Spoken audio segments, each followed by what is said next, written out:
우리가 불신자들에게 복음을 전하고 전도한다라고 하는 것은 사실 어려운 일입니다.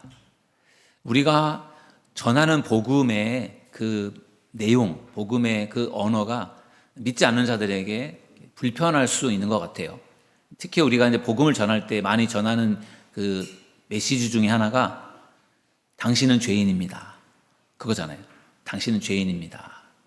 그게 우리가 믿는 사람들에게는 내가 죄인인 것이 인정이 되고 그것이 크게 불편함이 없는 문제일 수 있지만 믿지 않는 사람들에게 당신이 죄인입니다. 그러면은 마치 무슨 범죄자처럼 취급하는 것 같아서 굉장히 불쾌하게 느낄 수 있어요.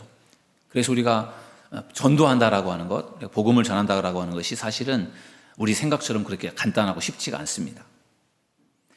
유대인들에게 있어서 구원받으라, 회개하고 구원받으라 라고 하는 그러한 메시지는 그들에게 굉장히 불편하고 부담스러운 메시지였습니다.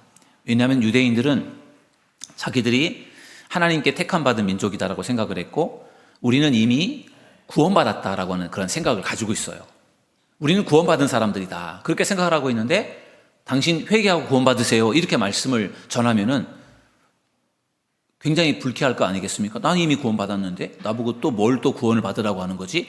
그런 생각을 가질 수 있는 것이 유대인들이에요. 근데 사도 바울이 유대인들에게 지금 복음을 전할 때 그런 복음을 전했단 말이에요. 유대인에게도 복음이 필요합니다. 유대인도 예수 믿어야 됩니다. 유대인도 구원이 필요합니다. 이렇게 말씀을 전할 때 그 말씀이 유대인들에게는 굉장히 불편하고 언짢은 말씀이었다라는 거죠. 그런데 바울은 계속해서 그들에게 복음을 전하는 겁니다. 지난 로마서 2장 말씀에서는 유대인에게도 복음이 필요합니다. 유대인들은 할례, 육신의 할례를 받았다고 하지만 마음의 할례를 받아라. 이렇게 바울이 이제 유대인들에게서 선포했던 그 부분이 이제 로마서 2장이었습니다. 유대인들에게도 복음이 필요하고 유대인은 마음의 할례를 받아야 된다. 그 메시지를 이제 2장에서 전했는데 오늘 3장에서는 3장 1절부터 20절 말씀을 가지고 우리는 모두 죄인이다. 이런 제목을 가지고 말씀을 함께 나누려고 합니다. 저를 한번 따라하겠습니다. 우리는 모두 죄인이다. 여러분이 죄인임을 믿으십니까? 우리는 죄인인 것을 알아요. 그래서 우리가 인정이 되는데 당시 유대인들은 그것이 인정이 잘 되지 않았어요. 그래서 바울이 우리가 죄인입니다. 당신들도 죄인입니다. 그거를 이제 전하는 그 내용을 오늘 본문을 통해서 우리가 함께 나누어 보려고 합니다. 첫 번째 이제 유대인의 항변이라는 이 타이틀을 가지고 제가 말씀을 좀 나누려고 하는데 로마서 3장 1절에서 바울은 유대인들을 변호하면서 이렇게 이야기를 합니다. 로마서 3장 1절에 보면은 그런즉 유대인의 나음이 무엇이며 할례의 유익이 무엇이냐. 유대인이 나은 게 있다면 뭐가 나으냐. 유대인이 할례를 받았다고 자부심을 가지고 있는데 그러면 그 할례를 받았다라고 하는 것이 유익함이 무엇이냐. 이렇게 이제 바울이 질문을 던지면서 거기에 또 대답을 합니다.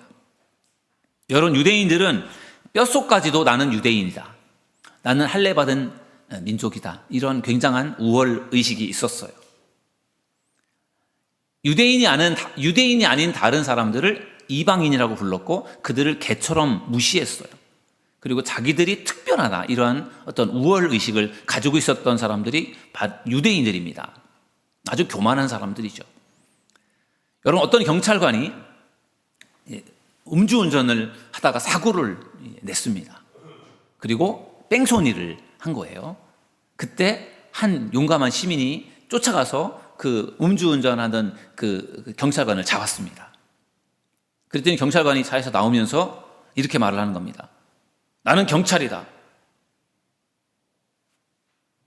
나는 당신과 다른 사람이다. 나를 그냥 내버려둬라.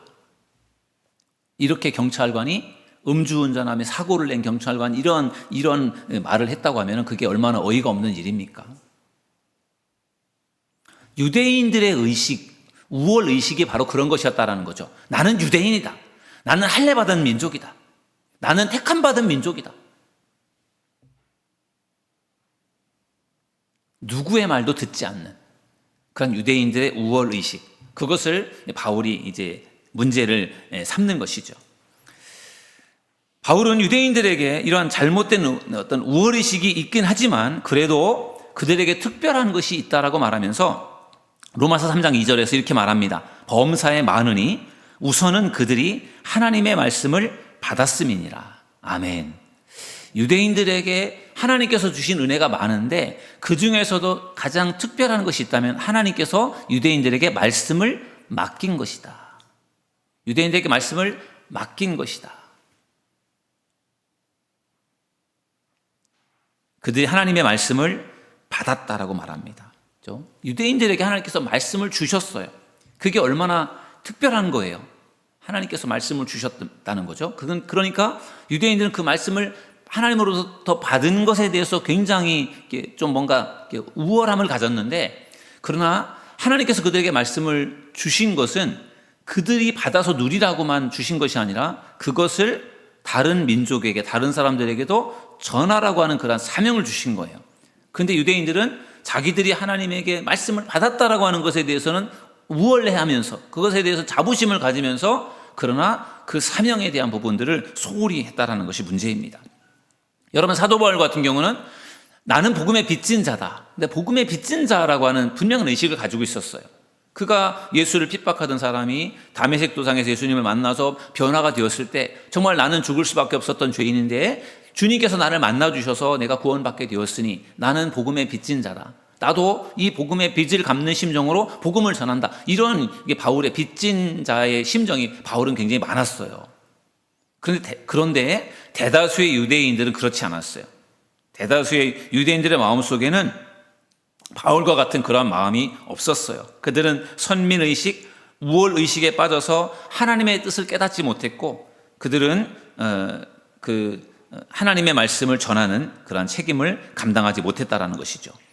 여러분, 마치 요나와 같은 것이죠. 여러분, 요나에게 하나님께서 어느 날 말씀하시잖아요. 요나야, 너 니누에 가서 말씀을 전해라. 그럴 때 요나가 그 말씀을 듣고 니누에로 가지 않고 다시스로 가잖아요. 왜냐하면 요나가 생각할 때 니누에는 이방 사람들이고 원수의 나라이기 때문에 거기에 가서 복음을 전하고 싶은 마음이 하나도 없었어요. 일도 없었던 거예요. 그러니까 하나님께서 니누에로 가라 이렇게 말씀하니까 하나님, 저 거기 안 갈래요. 저는 다른 데 가서 복음을 전할래요. 그리고 다시스로 그러다가 뭐 이렇게 어려움을 겪잖아요. 요나와 같은 그 마음, 그게 유대인들이 갖고 있었던 우월의식이라는 거죠. 하나님이 우리를 선택했는데 이방 사람들은 선택하지 않았으니까 내가 왜 이방에 가서 복음을 전하지? 그러한 일종의 우월의식, 그게 바로 유대인들이 갖고 있었던 그런 모습인데 요나에게 잘 보여졌던 것이죠. 오늘 본문 3절부터 8절까지는 길게 되어 있지만 유대인들의 일종의 궤변이에요. 궤변. 어려운 바울이 질문을 던지고 거기에 답변을 하는 이런 식으로 되어 있는데 그 내용을 제가 간단하게 정리를 해드린다면은 그들에게 악이 있고 죄가 있어서 그것 때문에 하나님께서 그들을 심판하실 것이다. 그런 내용이에요. 그런 내용을 쭉 바울이 전하면서 유대인들은 자기들이 선택받은 사람이고 또 아브라함의 후손이고 또 할례받은 민족이고 이런 우월의식을 가지고 있는데, 그런데 바울은 그러한 유대인들에게 구원이 필요하다 이런 말을 들려주면서 자기의 경험을 토대로 해서 그들에게 쭉 이야기를 전합니다. 바울도 유대인이잖아요.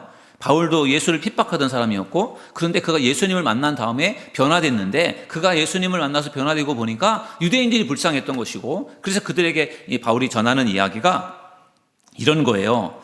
하나님의 말씀을 맡은 것은 매우 중요한 것이고 특별한 것이다. 그렇지만 차별의식을 갖는 것이라든지 믿지 않는 사람들을 정죄하는 것, 이런 것들은 위험한 것이다. 이렇게 지적하면서 바울은 굉장히 냉철하게 그리고 아주 분명하게 그들의 문제점들을 지적하면서 회개를 촉구했어요. 그러니까 그들이 하나님께서 심판을 하실 거니까 회개하십시오 이렇게 말할 때 그 말을 듣는 유대인들이 어땠을까요?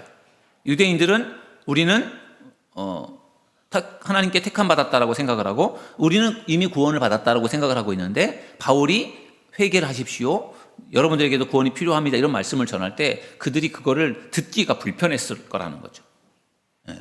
그렇지 않겠습니까? 우리는 아무 문제가 없는데, 우리는 충분한데, 그런데 바울은 계속해서 죄를 지적하면서 이야기하니까 그들이 굉장히 불편할 수밖에 없었던 거죠.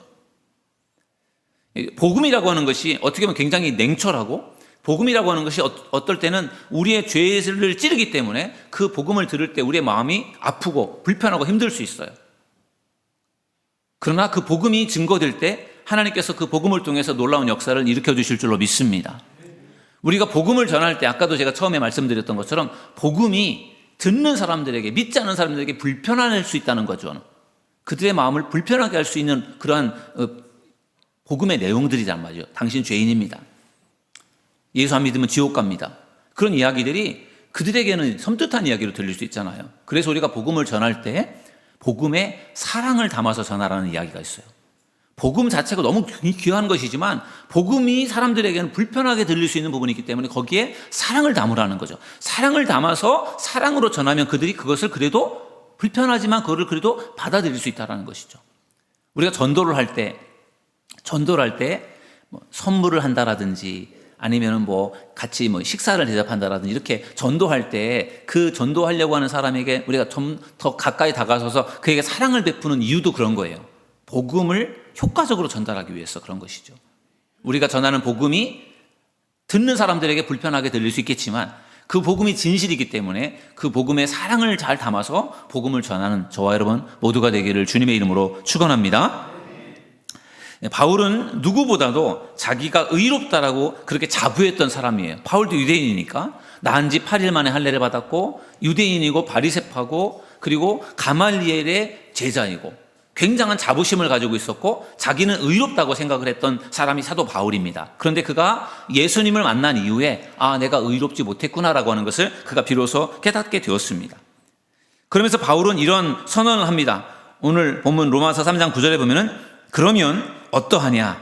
우리는 나으냐? 결코 아니라 유대인이나 헬라인이나 다 죄 아래에 있다고 우리가 이미 선언하였느니라. 아멘.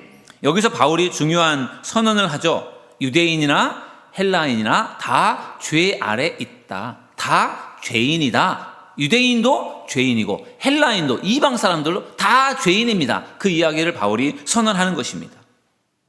이 이야기를 듣는 유대인들은 굉장히 충격적이었을 거예요. 왜냐하면 자기들은 의로운 사람이라고 생각한단 말이에요. 유대인들은 우리는 의롭다라고 생각을 해요.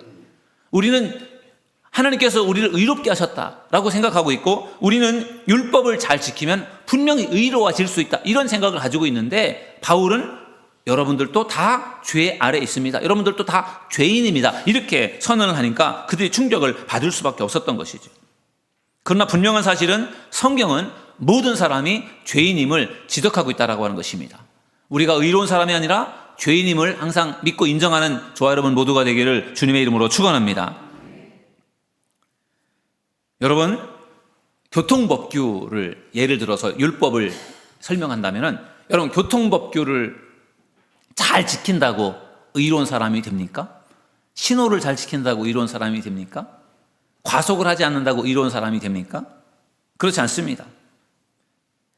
교통법규는 운전자가 안전 운행을 할 수 있도록 지침을 주는 것이고 그것을 지킬 때 사고를 방지할 수 있는 그러한 것이 교통법규예요. 운전하는 분 중에 교통법규를 한 번도 안 어긴 사람이 혹시 있을까요? 운전하는 사람은 교통법규를 아마 어겨본 경험들이 분명히 있을 겁니다. 요즘에는 30km 이하 속도 제한으로 걸려있는 그런 지역들이 많아요. 학교 주변 같은 데 있잖아요. 그래서 아무 생각 없이 가다가 보면은 30km 이상으로 지나가면 거기서 또 과태료를 받게 됩니다. 내가 의도하지 않았는데 50km로 갔는데 과태료가 되는 거예요. 그래서 범칙금을 내야 되고 교통법규를 어기지 않고 살기가 사실 어렵습니다. 여러분, 범칙금을 내지 않는다고 곧 교통법규를 철저하게 지킨다고 해서 그 사람이 모범 시민입니까? 교통법규를 몇 번 어겼다고 해서 그 사람이 불량한 시민입니까? 그렇지 않습니다. 교통법규는 그냥 교통법규일 뿐입니다. 마찬가지로 율법은 그냥 율법일 뿐이지 율법이 사람을 의롭게 하는 것이 아니라는 것입니다. 그리고 사람은 다 누구든지 율법을 다 지킬 수 없다라고 바울은 주장을 하죠. 여기에 유대인도 예외가 아니라는 것입니다. 근데 유대인들은 우리는 율법을 지킬 수 있고 우리는 율법을 지켜서 의롭다라는 생각을 가지고 있었단 말이에요. 그래서 바울은 그것이 잘못되었다. 그들의 어떤 죄성을 계속해서 지적을 합니다. 바울은 로마서 3장 11절 12절에서 그들의 죄 문제를 지적을 하는데 이렇게 말하고 있어요. 깨닫는 자도 없고 하나님을 찾는 자도 없고 다 치우쳐 함께 무익하게 되고 선을 행하는 자는 없나니 하나도 없도다. 아멘. 굉장히 무서운 이야기를 하고 있어요. 여기 이 말씀을 보면 정말 인간이 죄인임을 알 수 있습니다. 깨닫는 자, 말씀을 들어도 깨닫지 못하고 하나님을 찾지도 않고 선을 행하는 자가 없는데 하나도 없대요. 정말 심각한 죄성을 지적하고 있습니다. 여러분, 죄인의 특징은 자기가 죄인임을 인정하지 않는 것이라고 해요. 못난 사람의 특징은 내가 못났다라고 하는 것을 인정하는 것을 싫어합니다. 죄인도 못난 사람도. 죄인의 세 가지 사역, 죄인이 하는 세 가지 일이 있는데 비교하고 비난하고 비판하고 정죄하는 거래요. 끊임없이 사람들은 누군가를 비교하고 누군가를 비난하고 정죄하고 그런 일들을 하는 이유가 인간이 죄성을 가지고 있기 때문에 그렇다라는 것이죠. 바울은 자기의 죄를 깨닫게 되었을 때 바울이 무슨 고백을 하죠? 나는 죄인이로소이다. 그런 고백을 합니다. 오호라 나는 죄인이로소이다. 바울이 자기의 죄를 깨닫게 되었을 때 내가 죄인이구나. 내가 잘못했구나. 그거를 그가 깨닫고 인정을 하는 것이죠. 여러분, 죄인임을 깨닫게 될 때 비로소 하나님을 찾게 된다는 것을 믿으시기를 주님의 이름으로 축원합니다. 내가 의인이니까, 나는 의로우니까, 나는 아무 문제가 없다라고 생각하니까 하나님을 찾지 않는다는 거예요. 내가 죄인이구나. 내가 정말 부족하구나. 그럴 때 사람들은 하나님을 찾고 의지한다라는 거예요. 유대인들이 가지고 있었던 가장 큰 문제 중에 하나는 나는 의롭다라는 것이에요. 나는 의롭다. 나는 유대인이고 나는 의롭고 나는 할례받은 민족이고 나는 하나님께 택함받은 민족이고 택함받은 사람이고 이런 의로움이 결국은 그들에게 큰 문제라는 것이죠. 이런 유대인들의 생각이 하나님께로 나아가는 길을 가로막았다는 거예요. 하나님께로 가는 길에 내가 의롭다라고 하는 그 마음이 하나님께로 가는 것을 방해했다라는 것이죠. 내가 의로운데 내가 하나님께로 굳이 가야 될 필요가 있나? 나는 죄인입니다. 난 부족합니다. 하는 생각을 가지고 있는 사람들이 더 간절하게 하나님을 찾아가잖아요. 나 의로운데 뭐가 부족하지? 내가 이렇게 교만해질 경우에 하나님을 찾지 않는 것이 그게 인간의 모습이라는 것입니다. 바울은 이런 유대인들의 생각이 결국은 잘못되었다라고 말하면서 그들의 의롭지 못한 모습을 또 지적을 합니다. 로마서 3장 13절에서 14절에 보면 그들의 목구멍은 열린 무덤이요 그 혀로는 속임을 일삼으며 그 입에는 독사의 독이 있고 그 입에는 저주와 악독이 가득하고. 아멘. 의롭다라고 생각하는 유대인들에게 그들의 실상을 막 이야기하는데 얼마나 심각한지 몰라요. 그들의 목구멍이 열린 무덤이다. 유대인들의 목이 무덤 같다 표현을 하는 거죠. 무덤이라는 것이 어떤 의미입니까? 겉으로 볼 때는 멀쩡한데 속에서는 시체가 썩어가고 있는 그곳이 무덤이잖아요. 겉으로는 아무런 문제가 없어요. 그런데 속이 막 썩어가고 있는 유대인들의 그 실상을 그렇게 표현한 것입니다. 마치 그들은 열린 목구멍이 무덤 같다. 예수님께서도 외식하는 서기관과 바리새인들에게 회칠한 무덤 같다라고 그렇게 예수님도 말씀하신 적이 있어요. 여러분, 바울은 유대인들이 혀로는 속이고 입술로는 독사의 독이 있고 그들의 입에는 저주와 악독이 가득하다 이런 말을 하면서 유대인들의 온갖 죄를 그것을 지적하고 있어요. 결국 유대인들은 우리는 의롭다라고 생각하지만 전혀 그들은 의롭지 못하다라고 하는 것을 바울이 지적하고 있는 것입니다.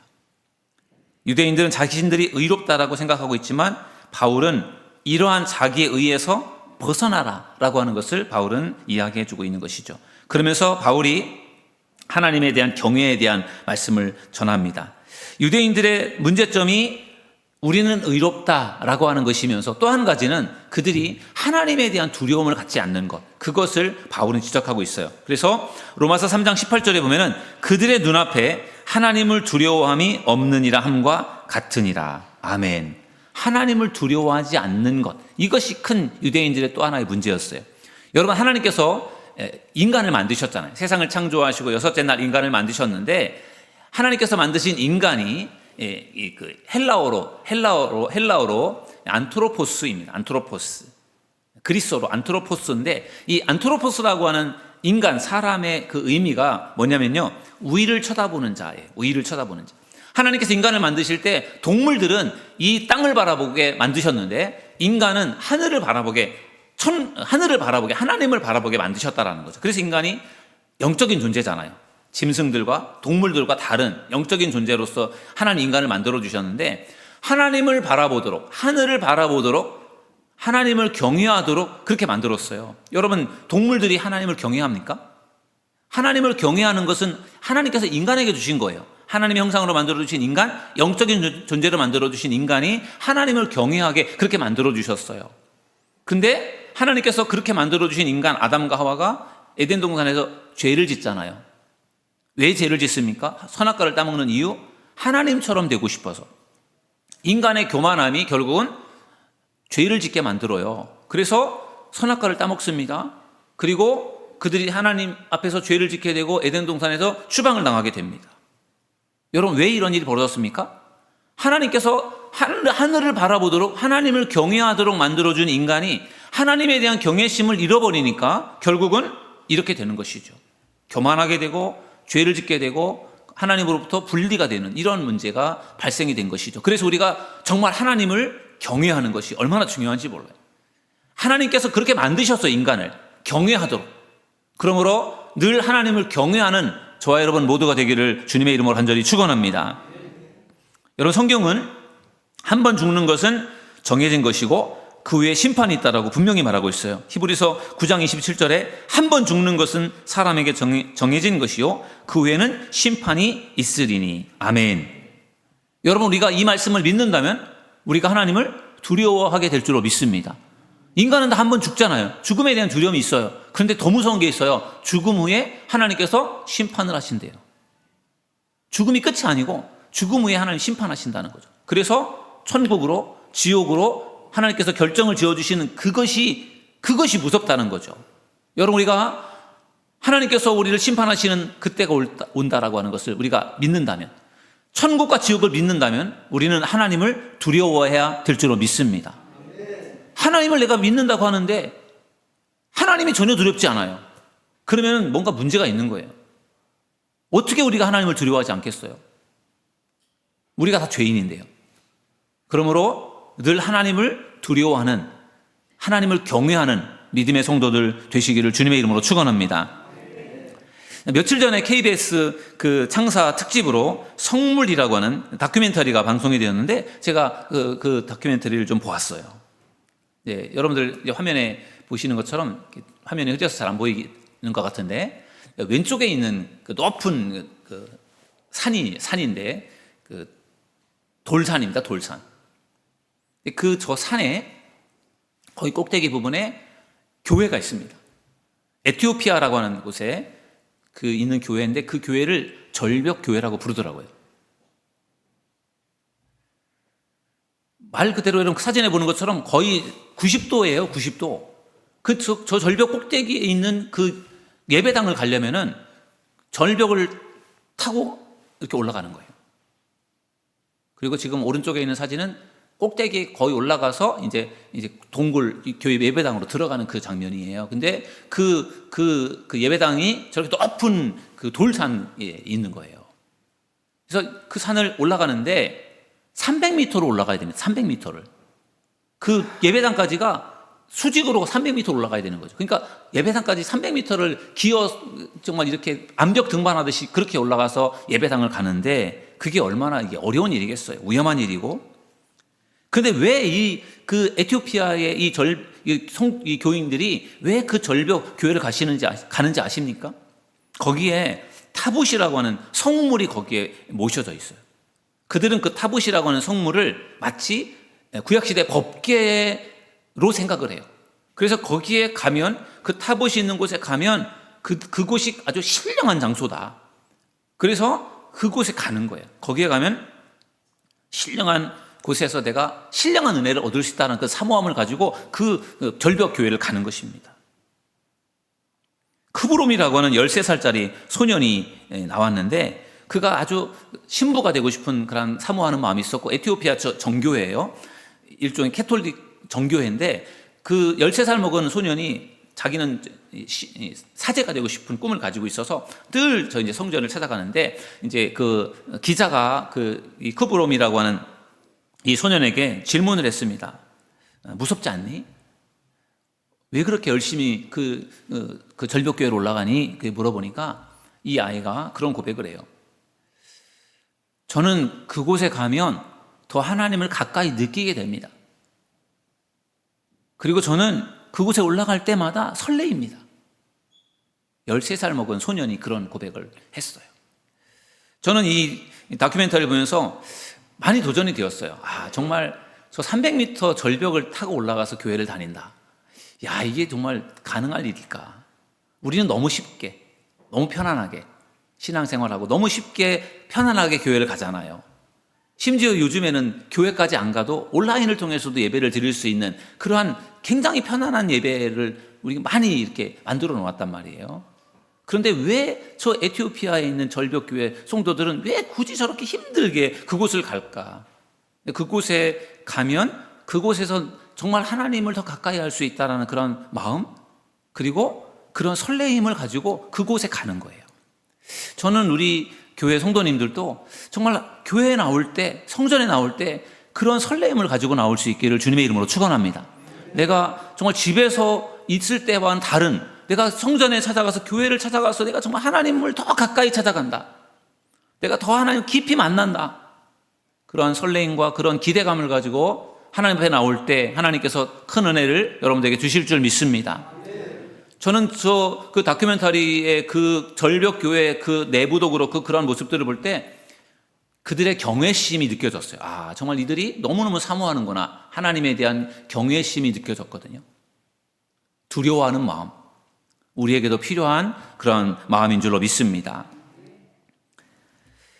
바울이 율법의 기능에 대해서 이제 소개하는데 로마서 3장 20절에 보면은 이렇게 말하고 있어요. 그러므로 율법의 행위로 그의 앞에 의롭다 하심을 얻을 육체가 없나니 율법으로는 죄를 깨달음이니라. 아멘. 여러분, 유대인들은 율법을 지키면 구원받을 수 있다 생각을 했어요. 그런데 그 율법을 지킬 수가 없는 거예요. 여러분, 대표적으로 그 앞에 모세오경에 나와 있는 율법이 613개 조항이거든요. 613개의 율법 조항이 있는데 그 613개 조항 중에 하지 말라는 게 365개고 하라는 계명이 248개예요. 여러분, 하지 말라는 걸 안 하는 것도 힘든 일이지만 하라는 게 무려 248개나 있어요. 하라는 것, 사랑하라도 하라잖아요. 하라는 것, 안 하는 것도 그것도 율법을 범하는 거란 말이죠. 그게 613개나 있는데 그 613개를 다 지킬 수가 없어요, 인간의 몸으로. 그러니까 유대인들은 율법을 지켜서 의롭게 될 수 있다고 생각을 하지만 사실은 그걸 지킬 수가 없는 거예요. 완벽하게 지킬 수가 없어요. 그래서 율법의 기능이라고 하는 것에 대해서 바울이 가르쳐 주기를, 율법의 기능은 그것을 완벽하게 지키는 게 아니라 죄를 깨닫는 것이다. 이렇게 하면 안 되는 것이고, 그것을 죄가 무엇인지를 가르쳐 주는 것이 율법이지 그거를 지켜서 구원에 이르는 통로가 율법이 아니다라고 하는 것을 바울이 가르쳐 준 거예요. 교통법규를 잘 지킨다고 해서 의인이 될 수 없는 것처럼 율법을 지켜서 구원에 이를 수 있는 것이 아니다라고 하는 것을 바울은 분명하게 말해주고 있어요.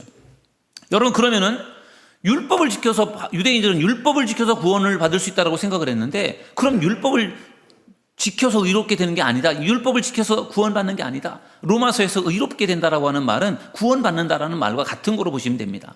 근데 그러면 어떻게 구원을 받을 수 있는가? 여러분, 우리가 어떻게 구원을 받을 수 있습니까? 예수님을 믿음으로 구원받게 됨을 믿으시기를 주님의 이름으로 축원합니다. 성경은 의롭게 되는 방법에 대해서 설명해 주고 있어요. 고린도전서 10장 31절인데 우리가 잘 아는 말씀이에요. 고린도전서 10장 31절을 우리 한번 다 같이 한번 읽어보실까요? 시작. 그런즉 너희가 먹든지 마시든지 무엇을 하든지 다 하나님의 영광을 위하여 하라. 아멘. 사도 바울이 고린도 교회 성도들에게 보낸 편지에서 들려준 메시지입니다. 먹든지 마시든지 무엇을 하든지 하나님의 영광을 위해 하라. 여러분, 우리가 살아가는 우리들 삶 속에서 나를 위해서 하는 일들이 참 많아요. 나를 위해서, 나의 즐거움을, 나의 어떤 목적을 위해서 하는 일들이 참 많습니다. 근데 바울은 뭐라고 말해주고 있습니까? 무엇을 하든지, 심지어는 먹는 것까지조차도 하나님의 영광을 위해 하라는 거예요. 여러분, 우리가 자기를 위해서 사는 것이 아니라 하나님을 위해서 살라는 거예요. 내 영광을 위해서 사는 것이 아니라 하나님의 영광을 위해 살아가라는 거죠. 그럴 때 하나님께서 의롭다고 인정해 주실 줄로 믿습니다. 그래서 하나님의 은혜가 우리에게 필요한 것입니다. 오늘 우리는 우리 모두가 다 죄인이다라는 바울의 그 선언을 우리가 말씀을 통해 들었습니다. 이 세상에 의로운 사람은 한 사람도 없습니다. 그렇지만 그래서 우리는 죄인이고 의로운 사람이 아니기 때문에 우리는 다 심판을 받을 수밖에 없고 멸망을 당할 수밖에 없는데, 그런데 예수님을 우리가 믿는다면 예수님께서 우리를 의롭다고 인정해 주실 줄로 믿습니다. 그래서 우리가 예수님이 중요한 거예요. 죄인이지만 우리가 예수님을 믿을 때 예수님의 그 은혜로 구원받는 그 믿음을 가지고 예수 믿고 구원받으시는 믿음의 성도들 다 주시기를 주님의 이름으로 축원합니다. 우리 시간에 함께 찬양하고 우리 기도하는 시간 갖겠습니다. 이 험한 세상 나 살아갈 동안 우리 함께 이 찬양 부르면서 우리 함께 기도하는 시간 갖겠습니다.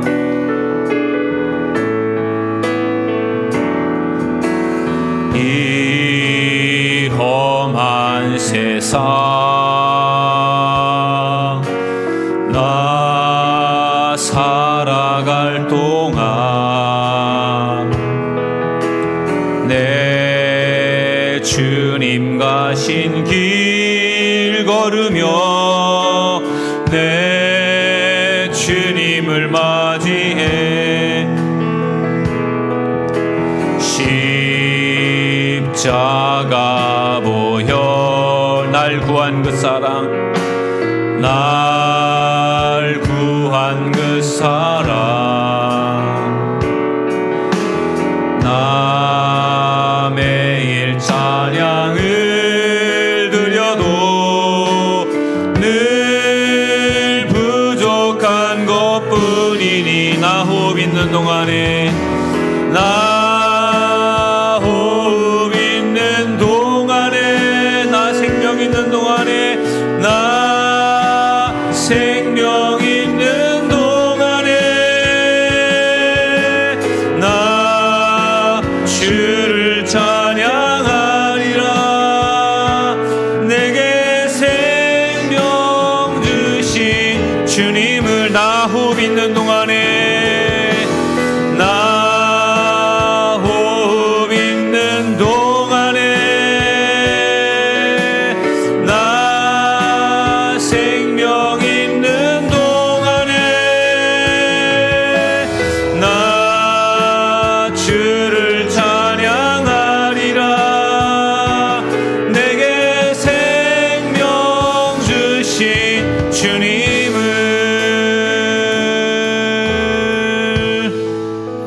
아멘. 여러분, 이 시간에 우리 말씀을 생각하면서 기도하는 시간을 갖겠습니다. 여러분, 우리도 유대인들처럼 나는 의롭다, 나는 구원받았다라고 생각하면서 하나님을 찾지 않고 교만한 삶을 살고 있지 않습니까? 여러분, 우리는 죄인입니다. 그러므로 우리의 힘으로는 우리는 도저히 구원받을 수가 없습니다. 이 시간 하나님의 은혜를 구하며 기도합시다. 이 험한 세상 살아갈 때에 예수님의 보혈을 의지해서 승리하는 삶을 살아갈 수 있게 해달라고, 예수님의 보혈을 의지해서 구원받게 해달라고 이 시간 우리 주여 한번 부르짖고 통성으로 기도하겠습니다. 주여, 주여, 주여. 저희들은 모두가 다 죄인입니다. 죄로 말미암아 죽을 수밖에 없었던 저희들, 예수님께서 우리를 위해서 십자가에 달려 죽으시고 우리를 용서해 주시고 우리를 구원해 주시니 참으로 감사합니다. 주여, 우리의 힘으로는 구원받을 수 없고 율법을 지켜서 의롭다 할 만한 사람은 아무도 없는데 주여, 예수님께서 우리를 구원해 주시니 너무 감사합니다. 그 예수님의 그 놀라운 은혜와 사랑을 우리가 우리가 감사하게 하시고 우리도 나아가서 이 예수님의 이 놀라운 이 구원을 증거할 수 있는 믿음의 성도들이 다 되게 하여 주옵소서. 이 시간 주께서 함께하여 주옵소서. 우리 마음속에 하나님 믿음을 허락하여 주시고 이 믿음으로 더 주님을 온전히 믿고 섬길 수 있는 믿음의 사람들이 다 되어질 수 있도록 축복하여 주시옵소서.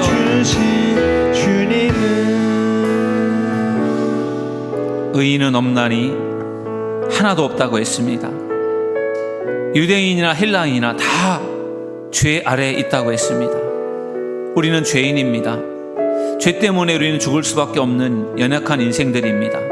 그런데 예수님께서 이 땅에 오셔서 우리를 위해 십자가에 달려 죽으셨기에 우리가 그 예수님의 그 희생과 사랑으로 우리가 살게 되었고 구원받게 된 줄로 믿습니다. 우리의 힘으로는, 우리의 능력으로는 도저히 구원받을 수 없지만 예수님께서 우리를 위해 대속 제물이 되시고 우리가 그 예수님을 믿음으로 구원받게 하신 것 감사드립니다. 이 구원의 기쁨을 우리가 누리게 하시고 이 구원의 기쁨을 세상에 전할 수 있는 우리 모두가 되게 하여 주시옵소서. 예수님의 이름으로 간절히 기도하옵나이다. 아멘.